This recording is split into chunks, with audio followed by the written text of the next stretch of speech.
on peut prendre des questions, mais Monsieur Legault. C'est leur plan à eux. Ils ont la juridiction sous l'accord Canada-Québec de présenter aux Québécois des niveaux, des chiffres de chaque année. Bon, ils l'ont présenté. Il reste que c'est un plan qui est incomplet à plusieurs mesures, notamment sur le plan des résidents temporaires qu'on leur demande depuis fort longtemps. Sachez évidemment qu'ils ont 50 de la juridiction sur des travailleurs temporaires. On leur demande depuis des mois de voir leur plan. Depuis le début de l'année, j'ai annoncé plusieurs mesures qui vont réduire les résidents temporaires à travers le Canada, inclus le Québec. C'est un plan qui est chiffré, qu'on peut mesurer, mais encore une fois, on n'a pas encore vu ce plan venant du Québec. En même temps, je finis ma pensée, là, simplement, Laurence. En même temps, on sait très bien qu'ils ont des défis. Ils l'ont admis aujourd'hui qu'ils se devaient de présenter un plan plus complet. C'est ce qu'on a fait, nous, de notre bord de l'équation cette année pour la première fois. La raison pour laquelle on fait ça, c'est que ça présente un portrait plus complet de la population du Canada, de l'évolution de la population. La Banque du Canada regarde ça pour fixer ses taux d'intérêt, pour faire plusieurs calculs économiques. Donc, c'est très important comme document pédagogique. Évidemment, pour la planification des provinces dans leur infrastructure, une des demandes dans notre révision stratégique qu'on a annoncée l'année dernière, c'est que les Canadiens s'attendent à ce qu'on arrime mieux nos infrastructures avec la venue de nouvelles personnes. Donc, c'est très important. Je salue un peu la volonté d'aller à travers, au Québec, cet exercice pédagogique que je respecte, mais en même temps, le plan qu'ils nous ont proposé sur la réduction, c'est-à-dire leur part de la responsabilité, laisse entièrement à désirer parce qu'on n'a pas reçu de plan, impossible de le chiffrer. C'est très important pour pouvoir accomplir les visées qu'ils ont annoncées de façon politique et même de façon politisée. Je dirais ça en conclusion, le gel qu'ils ont... Je ne vais pas spéculer le pourquoi du gel de l'émission des certificats de sélection du Québec, l'unique façon de devenir un résident permanent du Québec. Ils ont peut-être émis trop de certificats. Je ne le sais pas, je l'ignore, c'est une question qu'il faudrait leur poser, mais ça n'aide en rien la potentielle réduction des résidents temporaires parce que les gens qui sont là en train de sécher, ils vont devoir rester des résidents temporaires entre-temps. Il y a un certain malheur là-dedans parce que dans le programme d'excellence étudiant, c'est-à-dire l'expérience québécoise des étudiants qui parlent le français, des francophones, il y a des gens qui sont là, qui s'attendaient à être des résidents du Québec qui vont être un peu laissés pour compte. C'est la semaine de l'immigration francophone, la semaine prochaine. J'ai mis des cibles très agressives dans mon plan, c'est-à-dire de monter jusqu'à 10 dans les communautés francophones en dehors du Québec. Je serais même prêt à accueillir ces gens-là parce que c'est des gens brillants, c'est des gens qui pètent des scores incroyables dans les qualifications.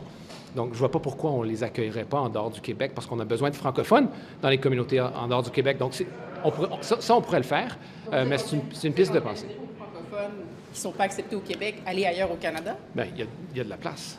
Il y a de la place pour eux. On a un devoir important au Canada de s'assurer que les communautés francophones en dehors du Québec puissent s'épanouir. L'immigration, c'est une piste de solution. Là, j'ai dépassé la cible que je me suis fixée l'année dernière de 6 On est au-delà de 6 mais je me dois d'aller à 10 selon le plan. Alors, on serait prêt à les aider. C'est un pied de nez à M. Legault, ça, de dire ça? Aucune idée. On a tous à cœur, dans notre identité nationale, le bilinguisme. Le fait francophone, être un pays bilingue, ça veut dire que tout n'est pas égal pour autant. Puis on se doit, du côté fédéral, d'accueillir ces gens-là c'est des gens qui ont un parcours pédagogique, études postsecondaires, français, francophone. Donc pourquoi pas s'établir? Sorry. Yeah, that was a long thought process. I apologize for.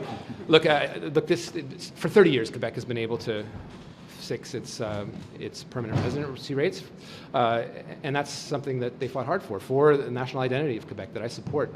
Common language French is important. Thanks to the 30-year relationship that we've had in Quebec, we've been able to make sure that Francophone immigration could thrive, and I think that's something that kind of gets lost in the political mix these days. So respect the the plans that they put forward today. We put forward a much more complete plan last week that folds into account the temporary resident rates in Canada. Economists, people following the issues in immigration have been asking us for a much more complete portrait of the immigration scenario in Canada that includes a temporary population that's jumped significantly in the last few years to trace the population growth, and we've done that. So I welcome the pedagogical exercise that they say they're going to do next year, but it's still incomplete. We've been saying for months to Mr. Legault to give us a plan to reduce temporary residence that he's been clamoring for, and we haven't seen his share of it. The plan that we presented is measurable, whether you agree with it or not. We still haven't seen a single thing from him when it comes to temporary residence reductions, and it's something we need to see. I think Quebecers have been asking for it because that is a challenge that the entirety of Canada is facing, but Quebec has made it very much a political issue. As I said to your colleague in conclusion, there's a federal responsibility to welcome Francophones outside Quebec in communities that are in the process of depopulation. They've asked us time and time again to increase Francophone immigration there. You know, it's Francophone Immigration Week next week, so I'd be prepared to welcome those folks if they feel like they've been left behind. They're bright, they get great scores in the qualifications to become permanent residents, so that would be just smart business to welcome these people that are probably feeling a little disappointed today. Donc, ce que vous dites, c'est que Québec ne s'attaque pas au bon programme, finalement. Ben, c'est à eux de choisir, foncièrement, c'est leur juridiction. Si je recevais un brefage d'un sous-ministre qui me recommandait ça, je ne suis pas sûr que je serais satisfait de la réponse. Le plan d'attaque depuis toujours du gouvernement du Québec et du gouvernement du Canada, c'est de réduire les résidents temporaires, réduire la résidence permanente. Des fois, c'est des gens qui sont ici, qui ont toutes les qualifications pour devenir des résidents permanents. C'est la crème de la crème en sorte. Alors, c'est leur choix. De geler un programme, c'est à eux de répondre pourquoi ils l'ont fait. Mais en même temps, on sait que c'est plus que des chiffres, c'est des êtres humains, parfois des gens qui sont ici depuis des années, qui ont fréquenté les grandes écoles québécoises. Je ne vois pas pourquoi on ne pourrait pas les accueillir à l'extérieur. Je vais poser une question sur les arriérés au sein de votre ministère. Il y a un document qui a été déposé en Chambre hier en réponse à la question d'une députée. Et ça dit que votre ministère estime que ça prendrait de 5 à 7 ans d'éliminer l'arriéré pour les considérations d'ordre humanitaire. Donc 5 à 7 ans, c'est quand même beaucoup. Est-ce que c'est acceptable? C'est jamais acceptable quand des gens essaient de fuir la guerre et ont besoin soit d'une réponse de la Commission des réfugiés et de l'immigration ou sont en processus d'attente dans un pays tiers. Plus souvent que non, ils attendent en sécurité, mais ils ont un statut qui est très précaire. On a fait comme gouvernement beaucoup d'engagements à l'international et on a augmenté nos chiffres en conséquence. Le Canada ne peut pas tout pour tout le monde, mais la réalité aussi, c'est que cet arriéré en est un qui est structurel, mais on va l'adresser du mieux qu'on peut. Ceci étant dit, je fais face, comme je l'ai fait face l'année dernière, à des volumes records de gens qui veulent venir au Canada, peu importe la raison. Une petite précision sur ce que vous demandez dans le plan sur les immigrants temporaires, parce que c'est pas clair. Qu'est-ce qui vous satisferait là, concrètement dans ce que vous voulez voir? Tout simplement, le gouvernement du Québec nous a réclamé depuis belle lurette un plan pour réduire l'immigration temporaire au Québec. Nous l'avons présenté dans notre champ de juridiction. Il y a comme un refus à Québec d'accepter qu'ils ont cette juridiction dans leur propre cours. Il y a une certaine ironie de réclamer l'entièreté des capacités en immigration puis de nier qu'ils en ont déjà 50 %. Le gouvernement du Québec contrôle l'émission des certificats d'acceptation du Québec, notamment, je nomme notamment les étudiants. Ils ont la mainmise directement sur d'autres enveloppes, et puis c'est eux qui ont le choix de réglementer s'ils vont les mettre ou non, donc que ce soit une mainmise directe ou indirecte.